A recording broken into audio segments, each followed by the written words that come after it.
that's what his take on it was. He had real problems with it. So. Oh, have we talked about Twitter Blue yet? The cryptocurrency came up. So that's what we were talking about. But Operation Market Garden. So this is a two-phased operation in the Netherlands, okay? Holland / the Netherlands. And it lasts about 8-9 days there in September of 1944. What's the deal with this? Well, the deal with this is formulated by Field Marshal Bernard Montgomery. So the British, I got to backtrack for a little.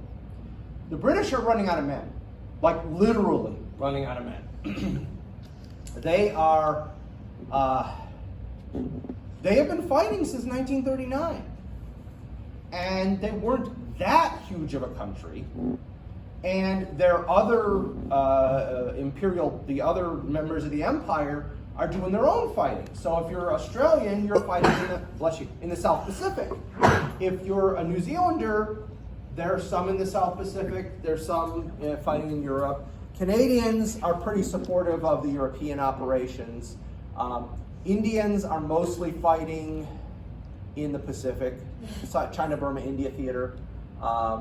So their pockets weren't that deep to begin with. And I should point out that with the exception of India, all those other countries that are part of the Commonwealth have small populations. I mean, think about how small Canada's population is relative to how huge her size is. I mean, Canada is actually bigger than the United States. We don't realize that. I mean, again, a lot of it's uninhabitable. It's in the Arctic Circle, but land-wise, they're huge. So they're running out of men. I mean, they're quite literally running out of men. And Churchill, because Churchill has one foot in the military realm and one foot in the political realm, Churchill is saying to his generals, if this war doesn't end before Christmas, or at least by Christmas, we are going to be a minor power when this is all done. And it's going to be the US and the Soviet Union that determine the post-war world. He was right. Okay? So we've got to find a way to end this war soon. All right? So Montgomery's idea is that he's going to, do I have a map? And then I don't have my notes or anything with me. I didn't go to my office first. You're going to do an end run over the top of the Siegfried line, the main German defensive line, and then pour down into Germany's heart. That's the idea. So that way we avoid fighting on the defensive line that Germany set up, the Siegfried line. We just avoid that. We go up, over, geographically, over that, through the Netherlands, and down into the heart of Germany. Boom, the Germans are going to be overwhelmed by us. They're going to be forced to quit the war, however that quitting happens. We win, and we do it before Christmas. Also, we get more of Germany than the Soviets do, because the Soviets aren't there yet. They're still in Poland, what was Poland at that point. So we win the war quicker. More territory is in the Western sphere than the Soviet sphere, which is good, because we don't like, Churchill especially does not like the communists. President's attitude, he's incredibly naive. Roosevelt's a very adept politician much of the time. When it comes to international relations, sometimes he's a bit naive. And so when he's asked about Stalin, now again, Stalin is one of the greatest mass murderers in history, okay? He's up there with Mao Zedong and Pol Pot and all these people, okay? Between 20 and 40 million people, that's his total, somewhere in that ballpark. Between 20 and 40 million, not counting the war. That's his own people, between 20 and 40 million. Hence why the Ukrainians really don't want the Russians coming back. When Roosevelt's asked about Stalin, Roosevelt says, don't worry, I'll deal with him like I deal with a Southern politician.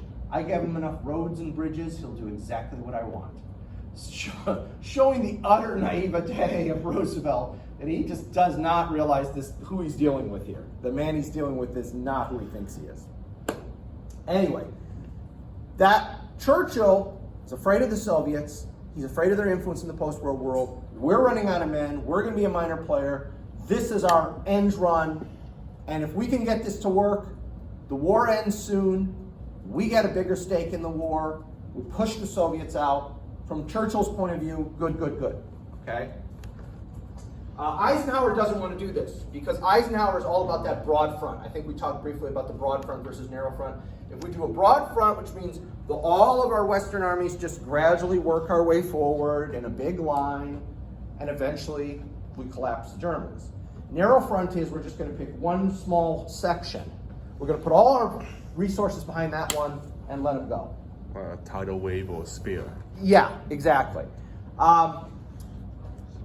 The potential is certainly there that if you do a narrow front, you can break through. I mean, that's what the Germans did in 1940 in France. They did that narrow front through the Ardennes, they got through and it worked. But it's a trade-off because if it doesn't work, you got all your eggs in that basket. So if it works, it's awesome. Doesn't work, it's horrible, okay? And Ike is a very conservative, small c conservative person. He just wants to take, let's take this easy. Let's do this gradual. We'll just all work our way forward as a group. We don't risk anything. We can't lose in essence.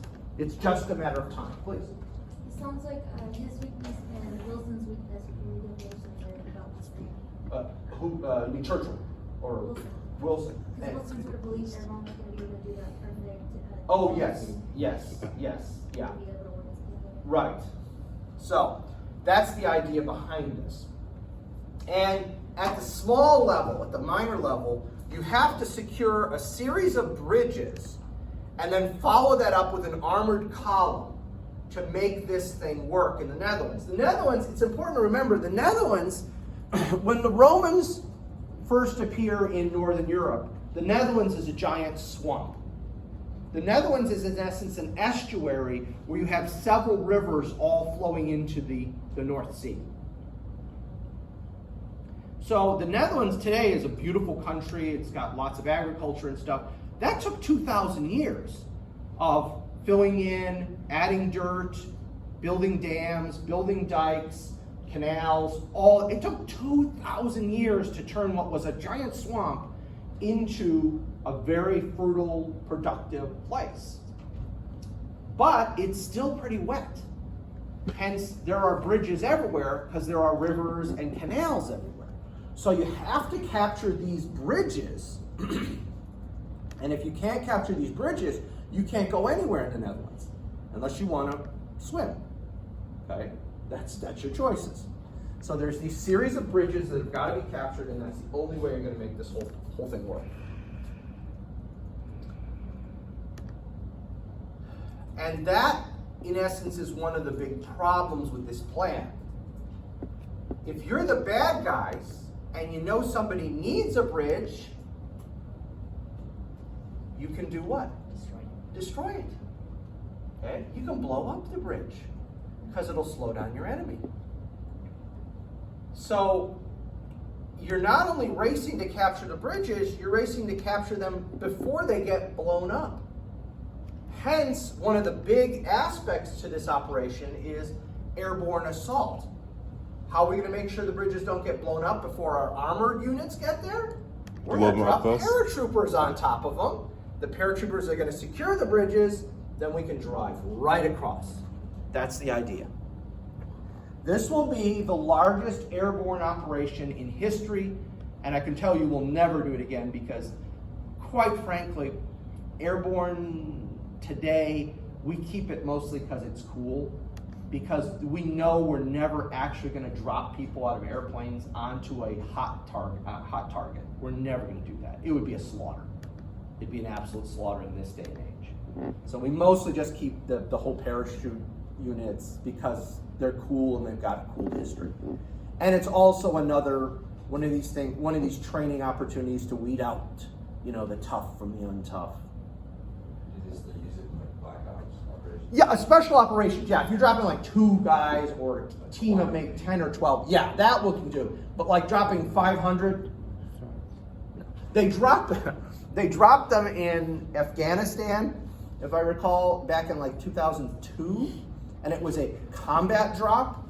And when the guys landed, there was CNN with film crews on the ground, and they gave those guys credit for a combat drop, and that annoyed everybody who was not airborne or was airborne but didn't get to participate really were ticked off by that. You got a combat drop, but CNN was waiting at the drop zone.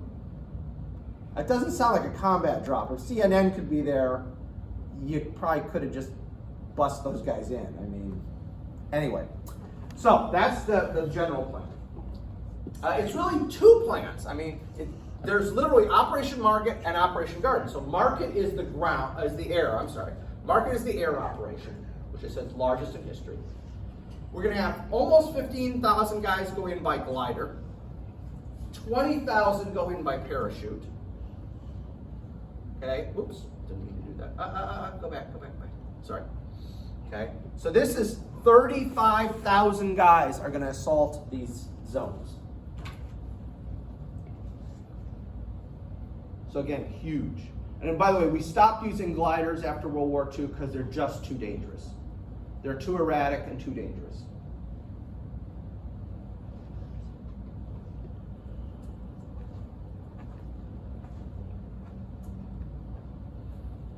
So, that's the airborne thing. Operation Market. The other half is Operation Garden, which is the British 30th Corps under Lieutenant General Brian Horrocks. And they are going to advance along Highway 69 through the Netherlands, and they're going to get to the last of the three bridges, Arnhem. They're going to get there between 48 hours and 4 days after the operation begins. So they know it's going to take them at least 2 days to get there, but they can't take more than 4 days because the airborne guys have very little with them. They don't have heavy artillery, they don't have many anti-tank weapons, they have a few bazookas, stuff like that, that's about all. So we gotta get there no later than 4 days because these guys can't fend for themselves. They don't have supplies, etc.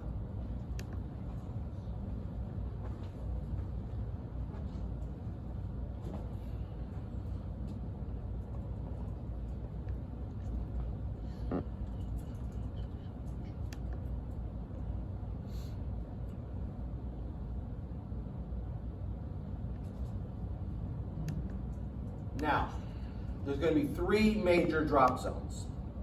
All right, so we're going to go through each of the 3 major drop zones.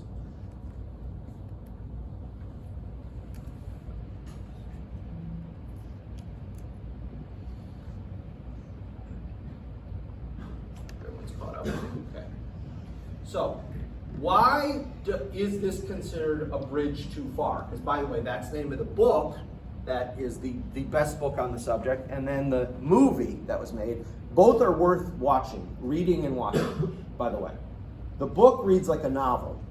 It does not read like a history book, mostly because the author was a reporter and not a historian. And I hate to admit it, but it's absolutely true.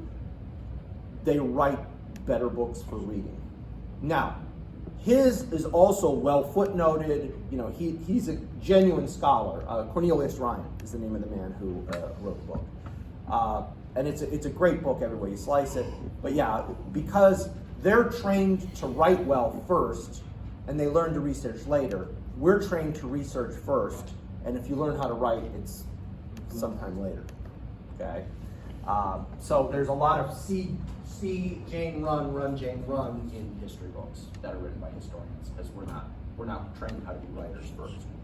Anyway, why is it called a bridge too far? Well, the distance, the last of the 3 bridges is at Arnhem. Okay, the distance between the Arnhem drop zone and the bridge is 8 miles. Why?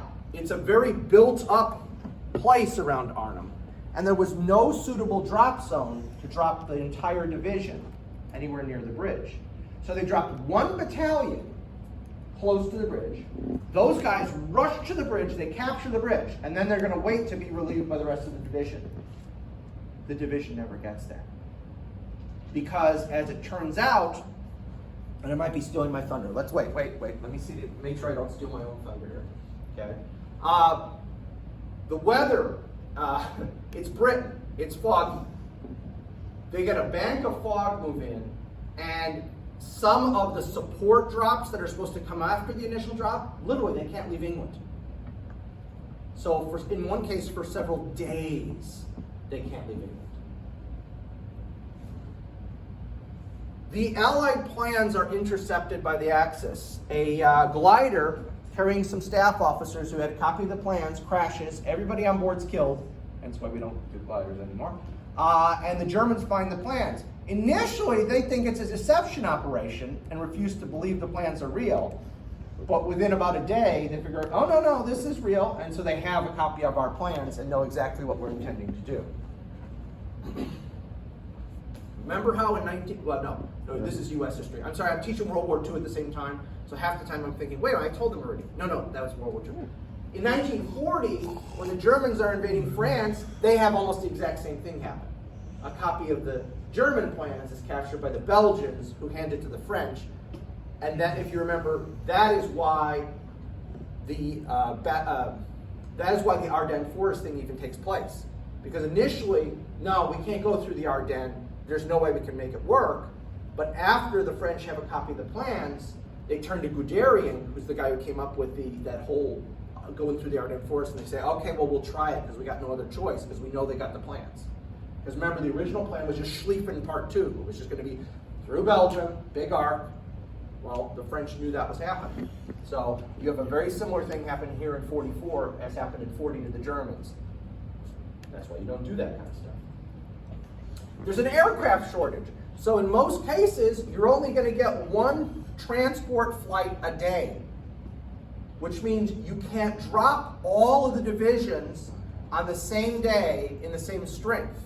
You're going to drop parts of the divisions in each case.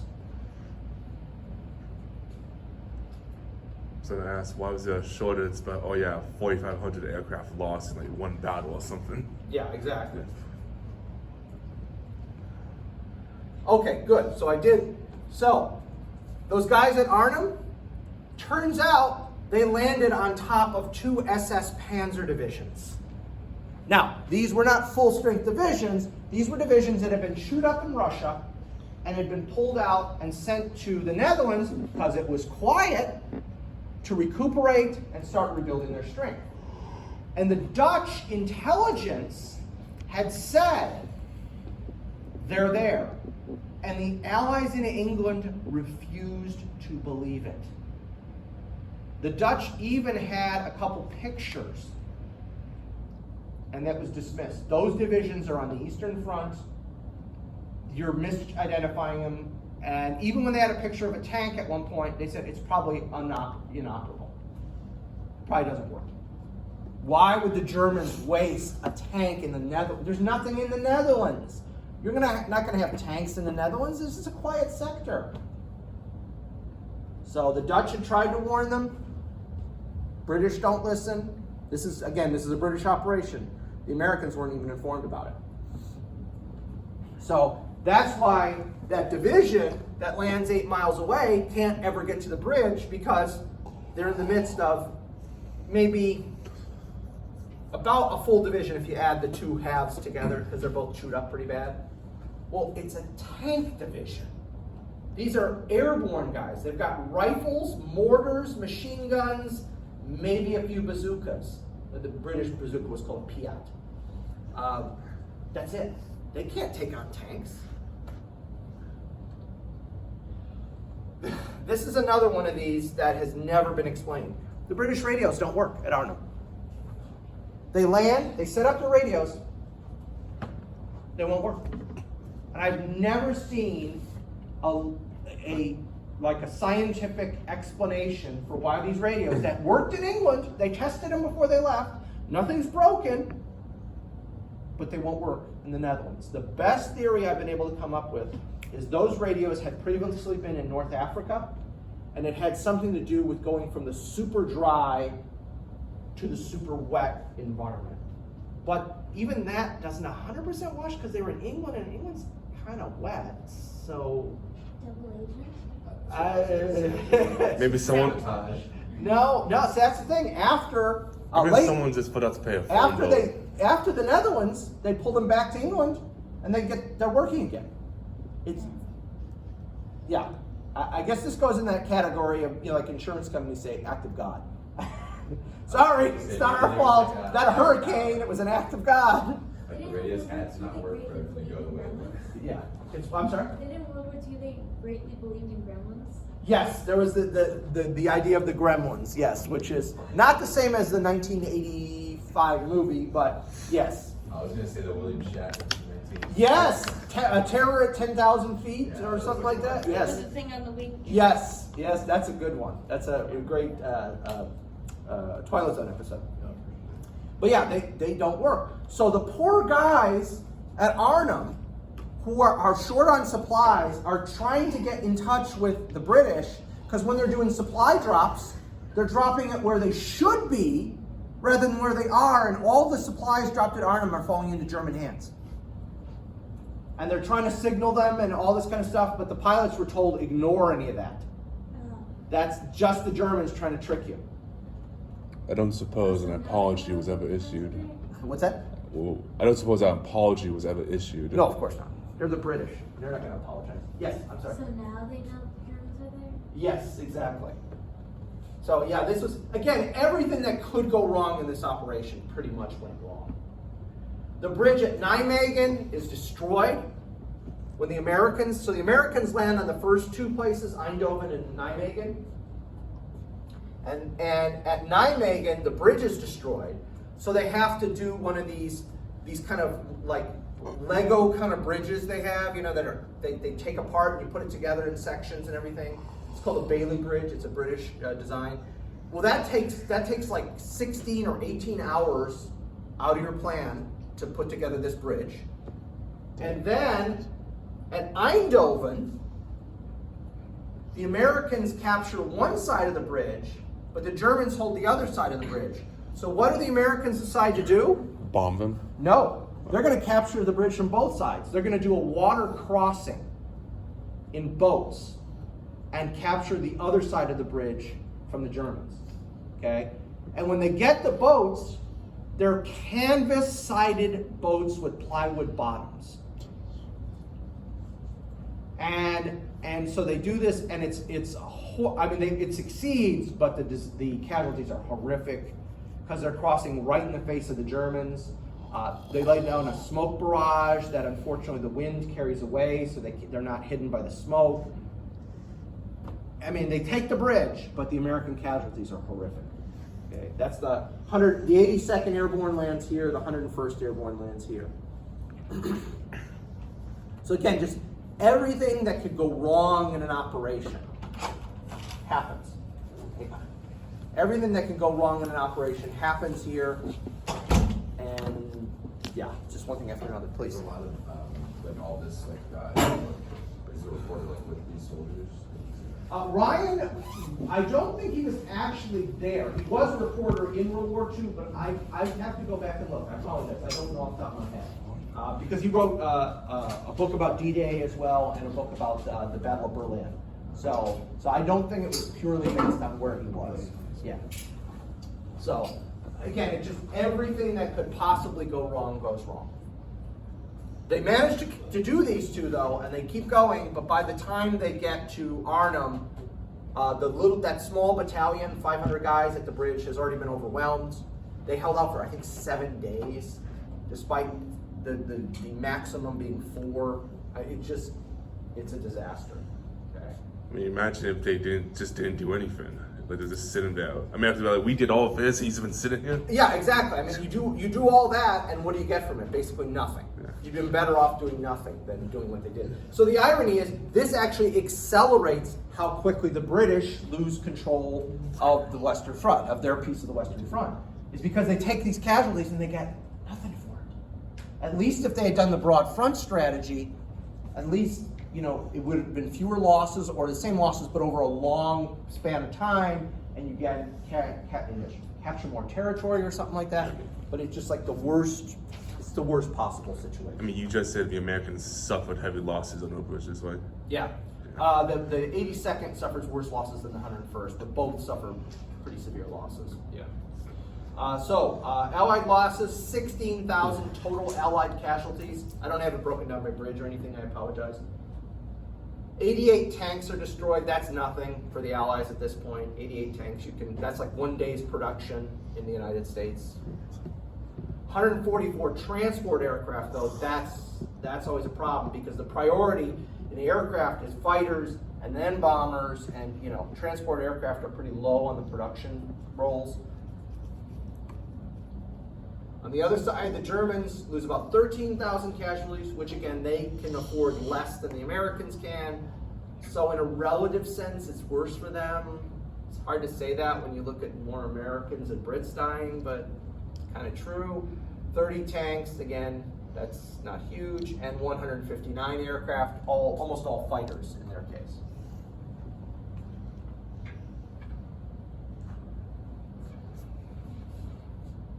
So, again, Churchill's idea that we're going to do this, it just completely backfires. He gets nothing out of it, except a lot of casualties. And he's right. By the end of the war, the Brits are a junior partner. The Americans and the Soviets are making all the decisions, and the British are just saying, yes, sir, because they can't afford to do anything else. Most people don't know this. By 1946, almost all the rationing in the United States is over. I think there might be like one thing that's still rationed after 46. The British don't stop rationing until 1952, which is insane. I mean, think about that. 7 years after the war is over, there are certain items, not everything, but there are certain items still being rationed in Britain since 1939. There are certain items that were rationed for 13 years. And that shows you how economically bankrupt Britain is by the end of World War II. So, anyway, moving on. Fast forward to December. The big event in December is the Battle of the Bulge. Basically what happens is the Germans try and recreate 1940, go through the Ardennes, up and around, cut off part of the army that's up here. This is the British part from the American part down south. That's the idea. This is one of Hitler's ideas that is just, it's based on nothing. He literally thinks if he drives this wedge between it, the British will evacuate again like Dunkirk, and the Americans will sue for peace. The Americans and the British have made it pretty clear how this is going to end. Okay, there's no debate at this point. And what he also doesn't seem to understand is these are different armies physically than those armies of 1940, in that these are completely motorized and mechanized armies. And so what happens is Patton's army literally just turns and goes whoop, straight up, and eventually rescues the guys. The 101st Airborne's at Bastogne, there's that whole famous thing. But we can do that because we are a completely motorized, mechanized army that is offensively focused. He's still thinking of the French in 1940, who were totally defensively focused, and a good chunk of their stuff is still being horse-drawn.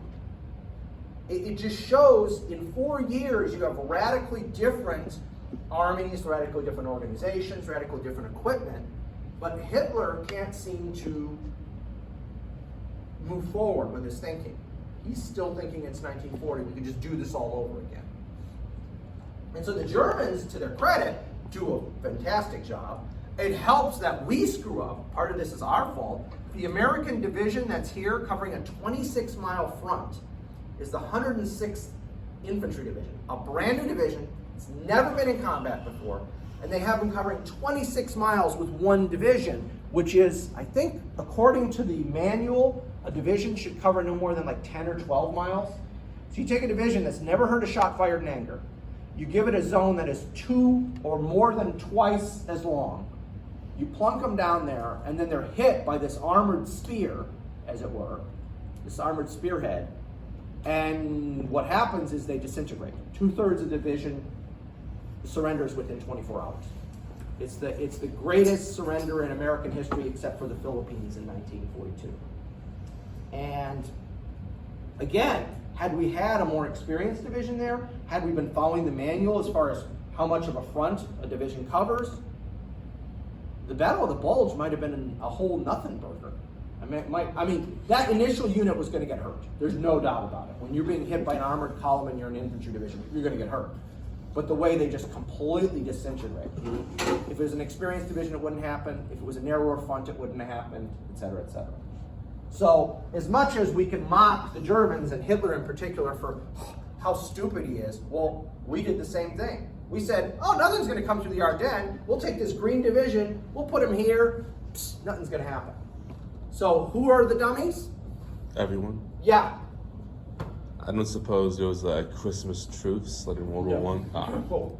No, World War II, there wasn't any of that stuff happening. Okay, and again, so it's this huge kind of moment, you know, that at the time, of course, it looks like, oh my gosh, everything's going to fall apart. But we look at it back, you know, with the perspective of history, we go, the Allies were never going to, they weren't going to quit. There's no way they were going to quit. They were going to fight to the end. They were going to fight till unconditional surrender. They'd made that clear in several conferences the Allied leaders had. It's unfortunate, a bunch of guys got killed and captured that didn't need to, but there's no way this was going to change the outcome of the war. There's no way. And the Germans have no reserves, too, that's the thing. By doing this, they actually accelerated the Eastern Front just collapse. Because they took some of their best units to put in here, they get chewed up. Those guys could have been much better used on the Eastern Front to go ahead and pull back the Soviets. But Hitler thinks the Allies in the West are weaker, we can knock them out and then deal with the Soviets. It's just fantasy. I mean, I don't know what else to say, it's just fantasy, okay? Just a few other thoughts.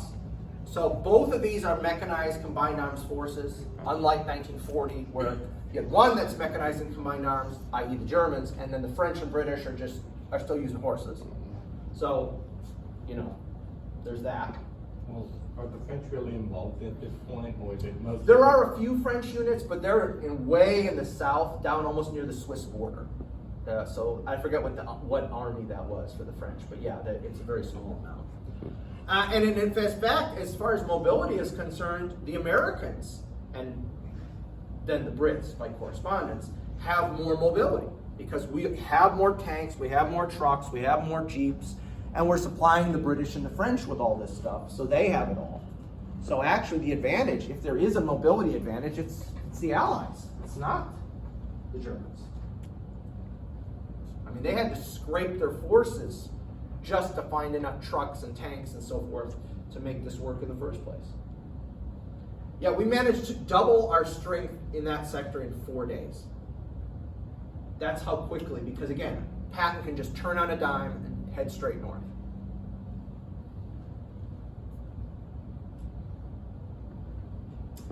Air power, absolute advantage to the Allies.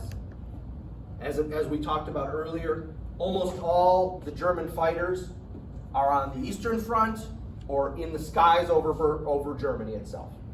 So, forget it. And in fact, one of the things about the Battle of the Bulge is there was bad weather for a few days. And that's even why they were successful as they were. Because had it been clear skies, they never even would have gotten as far as they did. Because once the skies clear, I think it literally clears on like Christmas Eve or Christmas Day, I can't remember, like that. That's it. The American fighters and fighter bombers are told, have at it. Anything that ain't one of ours, destroy it. And they start shredding the German vehicles from the air. And logistics, who's got the deep pockets? At that time, it's us. We can go ahead and bring in as many supplies as we need.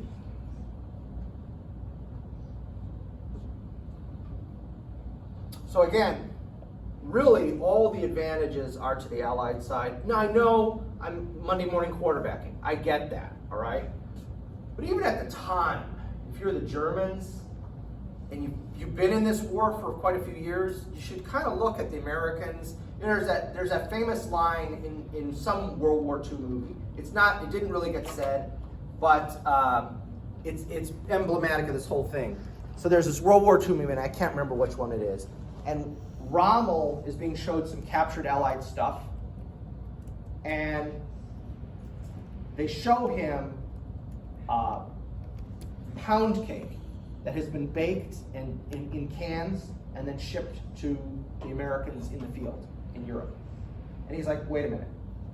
They've got so much stuff, they can make cake in America, put it in a can, ship it across the Atlantic Ocean, so their men can have cake. Not bread, not meat, cake. And the character, the Rommel character at this point says, there's no way we can beat these people. Okay. Now, that never actually happened, but it's emblematic of what we're talking about. The idea that we're so rich we can do, the idea that we can give in sea rations. There's candy in sea rations. There's other kind of treats in sea rations. It's not just meat, cheese, bread, which is kind of what the German rations are like. Meat, cheese, bread, maybe an occasional vegetable. We can actually put cigarettes. There were cigarettes in sea rations. There was a little pack, I think it was 3 cigarettes, a little thing of 3 cigarettes in every sea. We could do that because we're so rich at that. Okay? And again, the Germans don't have the supplies, and they can't get them to their troops half the time, even if they have the supplies.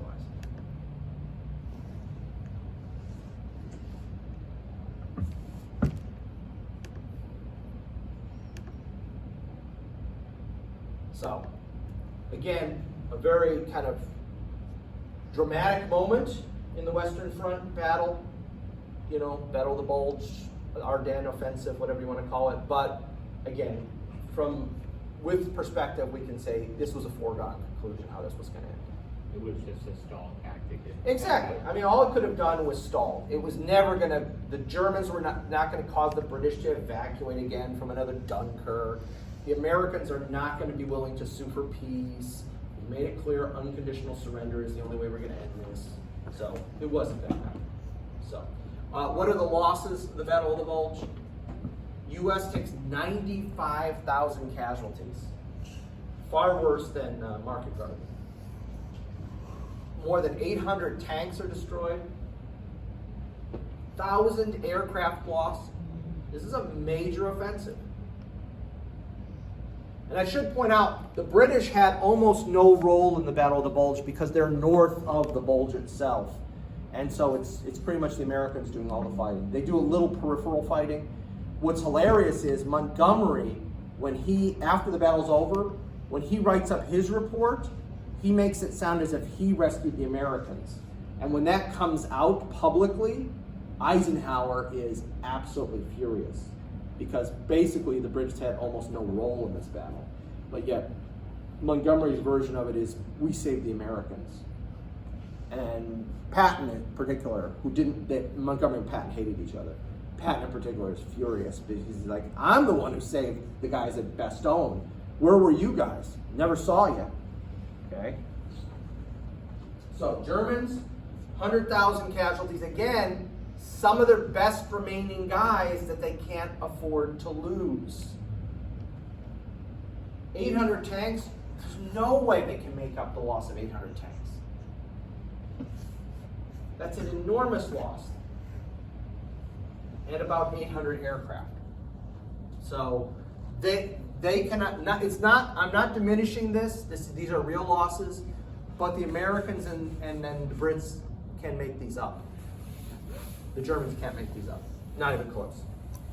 This is an unmitigated. The Battle of Kursk on the Eastern Front, which we're not going to talk about because that's not an American battle, but the Battle of Kursk on the Eastern Front and the Battle of the Bulge on the Western Front are these two battles where Hitler thinks we're going to do these huge, dramatic, sweeping things and it's going to change the whole front. And in both cases, even if those battles had been successful, they weren't going to be what the Germans wanted them to be. They were going to be a minor local success. When you look at the Eastern Front especially, even more so than this, when you look at Kursk and you look at how big the Eastern Front is and there's a bulge kind of thing happening in the line there. Seriously, dude, are you looking at the map? He's focused on this one little area. Here's the front. Here's the area we're talking about. Okay, again, you're talking about an amateur who really doesn't know what they're doing and a guy who's not mentally stable. So unrealistic expectations plus no training to teach him kind of perspective on these things.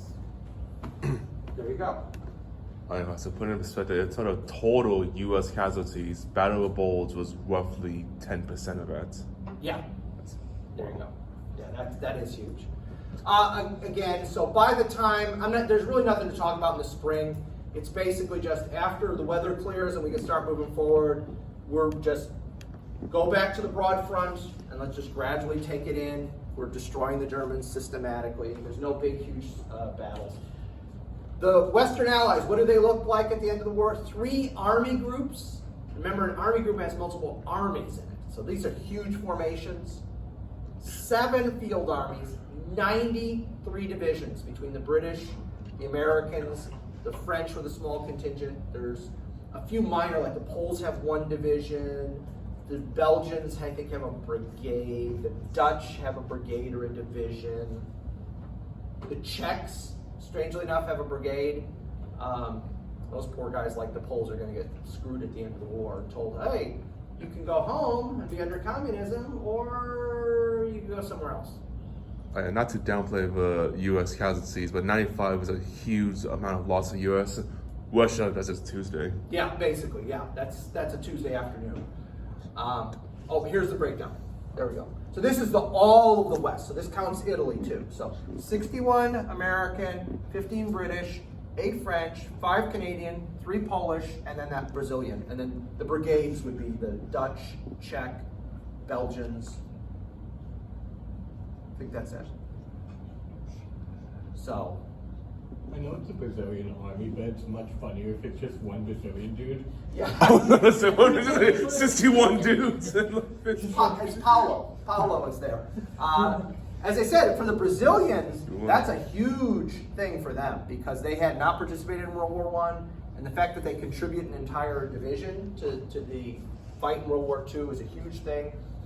Those guys, the members of this division, the Brazilian government, from then until like the 80s, all the senior army officers are all veterans of this.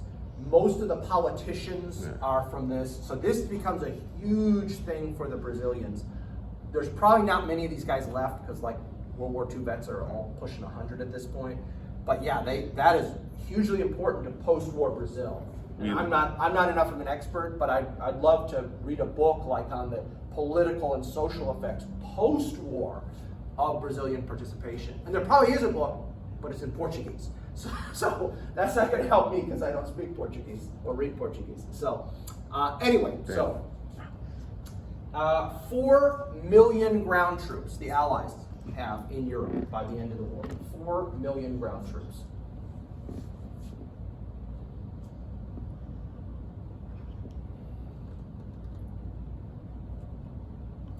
And I would point out to you, just one other thing I'd point out to you. There's 15 British divisions, there's 5 Canadians. So think how small the British participation in the West is at that point. When Canada accounts for like 25% of the British Empire troops in Europe. That's pretty impressive.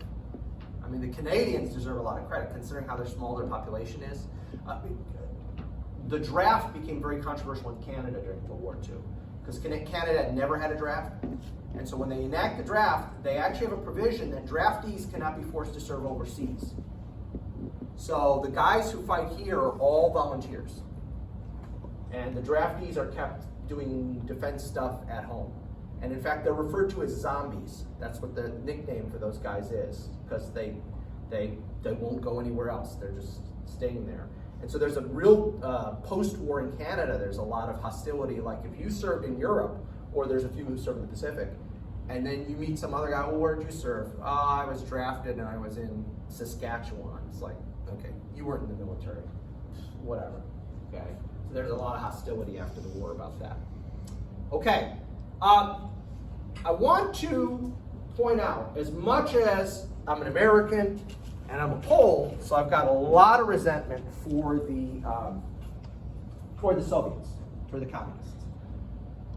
But I do want to point out that as much as it pains me, without the Soviet Union, there is no European victory. Period, full stop.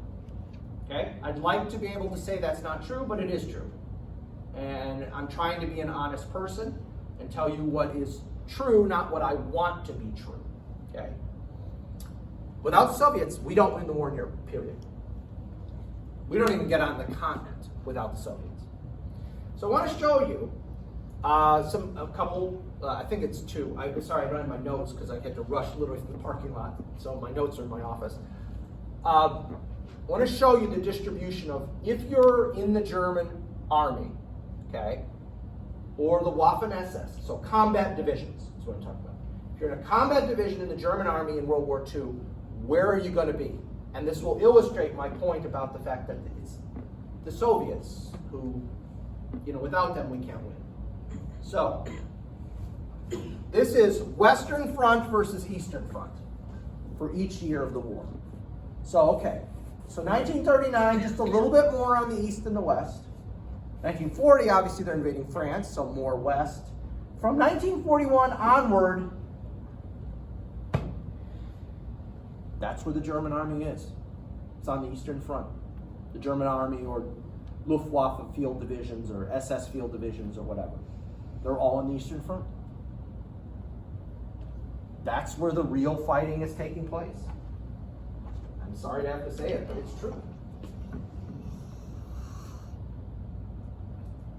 I'm not, you don't have to write down the numbers. I'm not expecting anybody to know these numbers. I'm just trying to illustrate my point that that's where the real fighting is taking place. If you're a German soldier, it's Eastern Front. It's that simple. I think I have another, I apologize again because I don't have one. Yeah. Where are Germans taking casualties? So let's look at it from another perspective. Killed in action, missing in action.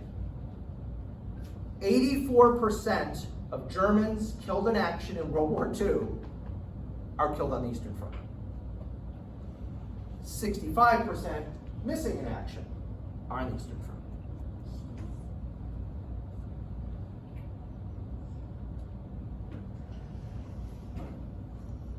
I mean, that's where the fighting and dying is taking place. That doesn't diminish what the Allies do in the West, but it shows you for scale purposes, the real fight is on the Eastern Front.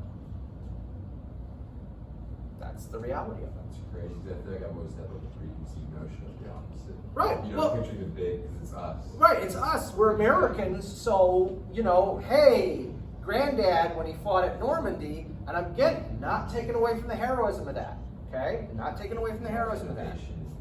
But perspective.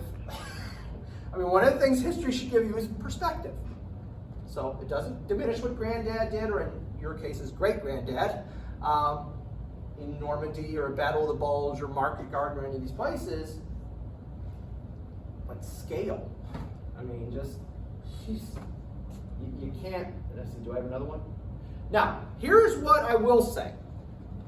We helped make that possible, that Eastern Front. And the way we did it was through the Lend-Lease program. In the Lend-Lease program, we gave equipment and other material to the British and the Soviets to keep them fighting. And the pictures you see here are all American equipment in use by the Soviet Union. So there's a Sherman tank. There is that just hideous Grant tank. This is a P-39 Air Cobra. If you guys heard about that tragedy over the weekend, that air show tragedy. Oh yeah, one to B-63 B-17. King Cobra crashed into a B-17 at an air show. Two Killed all the people died. pilots. Yeah. Yeah, just horrible. The P-63 was an updated version of this. This is the P-39. So what you're saying is we kind of just load off all our unwanted crap on them. I don't think I would portray it exactly that way. I think it was a little more complicated than that, but we did take, in certain categories, aircraft and tanks particularly, we sent them the ones we didn't want. Now everything else we sent whatever, okay? There's a 2.5 truck, 2.5 ton truck, okay? So let me give you the numbers. So again, the idea here is we're gonna loan or lease you this equipment, and you're gonna give it back at the end of the war. They do know this is war, right? Yeah, Equipment tends to blow up. yeah. We get very little of it back. The only things we really ever get back are some small arms. So every so often, you'll see that the civilian marksmanship program, which is a program run by the U.S. government to give surplus weapons to shooting clubs and things in the United States, they'll have like a batch of M1 Garands. And they'll be like, where the heck did they get all these M1 Garands from? Well, some country like Brazil or some country like that will say, hey, we were looking at one of our warehouses and we found 20 crates of M1 Garands. Sorry guys, we should have given this back to you 70 years ago. Here you go. And they ship them to the United States, and then the civilian marksmanship program goes in, they make sure they're functional, they clean them, they grade them, so they have grades like, the really nice ones all the way to the ones that are falling apart, and then they sell them. Those are the only things I've ever seen come back, are those. I used to own a British Lee Enfield rifle that was made by Savage Arms in New York State, specifically for the Brits, and right on the side of it, it was stamped property U.S. government, because it was part of the Lend-Lease program. And so we lent it, or leased it. By leasing, they gave us a small amount of money, and we just said, that's good. And then theoretically, they gave it back to us. So the most popular British rifle of World War II was American made? No. With the Brits, they always kept using the Enfields because they had a different ammunition. So that was the problem. Yeah, with the Enfield. 303. Yeah, 303 British. So, but with trucks, planes, all that kind of stuff, it was a different story. So the whole idea is we're going to keep the British and the Americans in the war. We passed Lend-Lease before we're in the war. So the whole idea is we're not fighting yet, but we want them to keep fighting, because if they stop fighting, it's going to get really bad. With these Russians, we know they're going to hold down German divisions.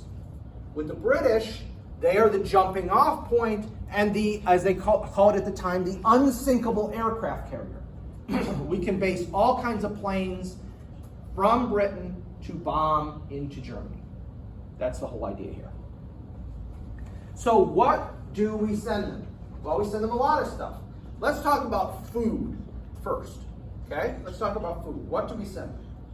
We send them 250 million pounds of dehydrated eggs. This is to the British and the Soviets. What? How do you dehydrate an egg? That's science. I don't know that. I've made that clear, Connor. You've had enough classes with me. I don't do science, man. I don't do science. Just leave it out in the sun for a while. Yeah, I'm sure it involves big, huge dehydrating containers that suck air and stuff. 500 million pounds of dried peas and beans. Again, you don't have to know these numbers. I'm just showing you scale. 636 million pounds of lard. Ew. 1 billion pounds of cooking oil. What's that? There's a reason that nowadays they just did a survey in Britain. I just saw this article. Do you know what it used to be fish and chips. Fish and chips used to be the most popular kind of British takeout kind of food. Guess what the most popular kind of British takeout food is now? Mince and tatties. Isn't that what they call it? It's like ground beef with some sauce. Oh, and then plain potatoes on the side. That's delicious. I had that when I was I've in never Britain. had it, but it looks But like that's Whopper, not it. Whopper with fries. Indian food. Curry. Curry is the most popular takeout food in Britain right now, because my dad used to always joke about it, that the British conquered 25% of the planet, mostly because they were looking for a good meal. So I don't know how true that is, but that's what the joke my dad always told about that. 1.3 billion pounds of flour. 1.4 billion pounds of sugar, and my favorite of all the foodstuffs that we send them, 2 billion cans of Spam. Okay, now let me tell my Spam story, because I can't wait for this lesson so I can tell the Spam story. All right, I love Spam, okay? I love Spam. I understand some people don't. I remember when I was teaching for the Army, I'd always talk about how much I love Spam, and there'd always be somebody in the classroom who goes, yeah, but you're not from Hawaii. Why do you love Spam? I guess the Hawaiians absolutely adore Spam. Like, you go into McDonald's, and your Egg McMuffin, it's not sausage with egg, it's Spam and Egg McMuffin in Hawaii. They love it. Anyway, so, and I always wondered to myself, why Spam is so reviled by so many people, especially in the post-World War II world. Now, one explanation is if you're a soldier and you're being fed spam every day, anything gets bad. You could have lobster, you could have prime rib, you could do whatever. If you had it every day, after a while, you get tired. Okay, I acknowledge that. There's another reason, though. Before we got into the war, again, during this period, well, the war is going on, but we're not in the war. The U.S. Army goes to the Hormel Corporation, who still makes spam today. Their headquarters is in Minnesota. And they go to them and say, we're going to be ordering a lot of spam. We want a volume discount. And so Hormel goes and works up the numbers, and they say, here's the number. I don't know what it is, but here's the number. Here's how much we're going to charge you per can. And the Army says, no, too expensive. And Hormel says, look, we can't go below that point because then there's going to be quality issues, and our brand name is going to be ruined if people eat spam that doesn't taste like spam. So we're not destroying our public image for the future, okay? I'm sorry, this is the number. And then the Army says, well, fine, then we're not going to do that. We're going to make our own spam. So you're saying the U.S. Army didn't have 2 billion cans of spam just lying around? No. The Army Quartermaster Corps makes its own spam. Now, I want you to think about how bad that must have been. It probably had like bone chips in it, bits of gristle in it. Military grade. Yeah, military grade. Now, eventually, by the way, they figured they couldn't even make enough, and they did agree to the price Hormel sent them. So GIs evidently would look at the can, and if it said Hormel, they'd eat it, and some GIs would say, this says, produced in Worcester, Massachusetts, U.S. Army Quartermaster Corps. I ain't eating this. So some figured it out that, wait a minute, that stuff tastes terrible. This just tastes like spam, okay? Now, even better, the Russians, wait a minute, let me make sure I don't have that included. Oh, no, okay. The Russians decide spam is too decadent. They need something else. They need something called tushanka, okay? And tushanka is this interesting concoction. It involves pork, lard, usually a bay leaf, and some salt and pepper. And it's all kind of ground up and just in the can. And what you do, and I for years I wanted to try this, and I finally found some imported tushanka, which was probably radioactive. I probably shouldn't have eaten it. But anyway, eating something from Russia was not probably a good idea, but regardless. And what you're supposed to do with the can is you drop the whole can in a thing of boiling water. And then you take it out and open it up, and then you take the tushanka and you spread it over bread. That's how it's supposed to be eaten. I didn't think it was horrible. I certainly prefer spam over tushanka. Are you looking at it? Yeah. I would certainly prefer spam, but again, the Russians decided spam was too Western and decadent. Too Western and decadent. They couldn't have spam. They needed tushanka. All right, so aside from food, what else do we send them? Okay, here's where we get into sending them some junk. We send them 18,000 aircraft. Almost all of the aircraft are aircraft we already don't want. The P-40, the P-39, the P-63, and the A-20. Now we send them at least one of every aircraft we build so they can use that to reverse engineer stuff if they want. But these are the ones we send them in large numbers. Now, 18,000, that doesn't mean anything, it's just a number. What does that mean? Well, let's compare it. That's equivalent to 15% of all aircraft production for the Soviets in World War II. So that's actually pretty good. It's like we're sending them an extra 15% of what they produce. So even though these are weaker designs from our point of view, from the Russian point of view, they're desperate to have these. And in fact, what happens is there's a big controversy because the P-39s, and specifically the P-39s, the pilots who fly the P-39s in Russia love them. And there's one pilot who's a famous ace in Russia. His unit is flying P-39s. They love them. They're way better than the Russian planes. And near the end of the war, he's told, you're transitioning to the Yak whatever. It's the Russian plane. And he says, we don't want those. Those are crap. I want to keep the P-39s. He gets arrested for anti-Soviet activity because he doesn't want a Soviet aircraft because he doesn't trust it. He trusts the American plane. Was he arrested again? He was, because he was such a hero, He's arrested, but kind of nothing happens to him. They just send him to the middle of nowhere. Okay. Tanks, we send them 7,000 tanks. The majority of them are those horrible M3 Grant tanks. Okay. What does that mean? Well, that's equivalent to 10% of all Soviet wartime tank production. So that's pretty good, an extra 10% on top. However, if you want to think of the one thing we gave the Soviets that really made a difference, more than the spam, more than anything else, we sent them 362,000 trucks. This is everything from tractor trailer semis down to the Jeep, because technically the Jeep was truck, comma, quarter ton. That's what it was technically classified as. Now, how does that compare? The Soviets only produced 130,000 trucks in World War II. So, what does this mean? Those trucks we gave them allowed them to keep moving as fast as they did, because that's carrying all the supplies, the fuel, and everything. So as they're attacking Germany and making those huge, successful waves starting in 43, 44, 45, they couldn't have done it at the speed they did without our trucks bringing their supplies. So if you want to think of the one thing we did to help win the war on the Eastern Front, it's the totally unsexy truck. That's how we helped win the war on the Eastern Front, the truck. Oh my goodness, we're 3 minutes past. I apologize. But guys. you were 15 minutes late, so it's just. Oh, okay, there. Yeah, but I'm not going to keep you because you got other places to be. So anyway, we'll finish up next.